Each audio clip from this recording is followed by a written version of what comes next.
नागपुर से कांग्रेस नेता विजय वडेट्टीवार ने सरकार पर कई मोर्चों से हमला बोला। उन्होंने आरोप लगाया कि सरकार अधिवेशन से बच रही है क्योंकि राज्य में घोटाले, कानून व्यवस्था और आर्थिक हालत पर जवाब देने की स्थिति में नहीं है।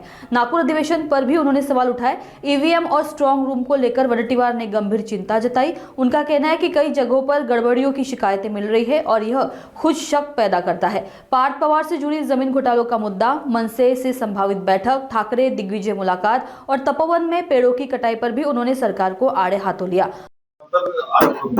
हो, आम्ही ईव्हीएमच्या पुढे आणू तर ईव्हीएम हॅक केल्यावर काय तिथून करणार कोणी? बाहेरूनच करणार। तो रिमोट काय तिथे धरून बसून करतील, आम्ही मशीनकडे बघत राहू आणि मशीन मध्ये काम झालेलं होऊन गेल, याला काय अर्थ राहील? हॅक करायचं म्हणजे कोणी काय पुढे थोडी जाऊन करतं। याला हे बघा, हे पळवाटा आहेत, पण जो प्रचंड पैशाचा वापर झाला सांगितलं। आता सत्ताधारी पक्षाचे आमदार म्हणतायत की 20-20 हजार रुपये एका मताला दिले। 20,000 रुपये प्रचंड पैशाचा पूर आला। इकडे कामठीमध्ये तो प्रकार सगळ्यांनी पाहिला। सुलेखा कुमार यांनी त्या उमेदवारांच्या फार्म हाऊस मध्ये झालेली घटना, करोडो रुपये मिळाले तिथे, करोडो रुपये, तरी कारवाई नाही। मग तुमच्याकडे जनता आहे तर हे मतदारांना एवढा पैशाचा वापर का केला? याचा अर्थ आहे की तुम्हाला मतं मिळत नाहीये, म्हणून तुम्ही हे 20 दिवस लांबणीवर टाकलं। राज्य सरकार का जात नाही? राज्य सरकारच्या वकिलांनी का भूमिका तिथे मांडली नाही की तुम्ही हे जर निवडणुका लांबणीवर टाकलेत तर त्याचा परिणाम असा होईल की मतावर परिणाम होईल। मग उद्या जर जिल्हा परिषद झाले आणि हे निवडणुका यांनी जिंकल्या तेव्हा परिणाम होणार नाही। हे पळवाटा आहे आणि सरकारने बाजू का मांडली नाही? तर त्यांना ईव्हीएम मध्ये गडबड करायची आहे, निकाल फिरवायचे आहेत, म्हणूनच त्यांनी 20 दिवसाचा कालावधी घेतलेला आहे। स्ट्रॉंग रूमची व्यवस्था काही ठिकाणी स्ट्रॉंग रूमला तडे गेले आहे। काल सालेकसामध्ये 8 तास तमाशे तिथे स्ट्रॉंग रूमचे समोर झाले, अशी व्यवस्था आहे।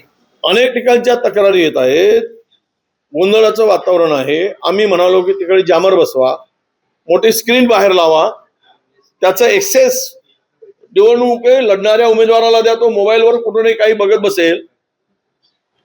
जर त्या सीसीटीव्ही फुटेजचा जर लाईव्हचा एक्सेस मिळाला तो बघत बसेल, आपल्या घरी टीव्हीवर बघत बसेल, पण तेही द्यायला तयार नाही आणि त्याची मोठी स्क्रीन लावायला तयार नाही, तिथे झामर बसवायला तयार नाही, आमच्याकडे तरतूद नाही असं सांगतायत। म्हणजे काय? म्हणजे स्पष्ट आहे सरकारचा ते 175 जागा जिंकणं हा टार्गेट आहे आणि तो मशीनच्या आधारावर, जनतेच्या नाही, ईव्हीएमच्या आधारावर ते जिंकणं याने हे ठरवलं। दिग्विजय सिंग मातोश्रीवर पोहोचले आहे उद्धव ठाकरेंच्या भेटण्यासाठी। आता नेते आहेत, ते आमच्या इंडिया आघाडीचे घटक पक्ष आहेत, त्यामुळे कदाचित चर्चेसाठी ते गेले असतील। चर्चा होईल।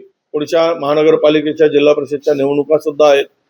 आमच्या लोकांची भूमिका वेगळी आहे त्या मुंबईतील, त्यामुळं ही चर्चा करून पुढे कसं जाता येईल आणि पुढे सुद्धा एकूणच आता अधिवेशन आहे, अधिवेशनावर चर्चा होईल। त्यामुळे घटक पक्ष आहेत, भेटणं ती एक व्यवस्था असू शकते। दिग्विजय सिंग यांचं उद्धव ठाकरेंना भेटणं मनसेचा या आघाडीमध्ये प्रवेशाचा एक पहिली बैठक मानावी। बघा, राज्यातील काँग्रेसचा मी प्रमुख नेता आहे, ते भेटतायत कशासाठी हे मला माहित नाही, त्यामुळे मी यावर उगीच भाष्य करणं उचित होणार नाही, कारण माझ्याशी काही या संदर्भात चर्चा झालेली नाही।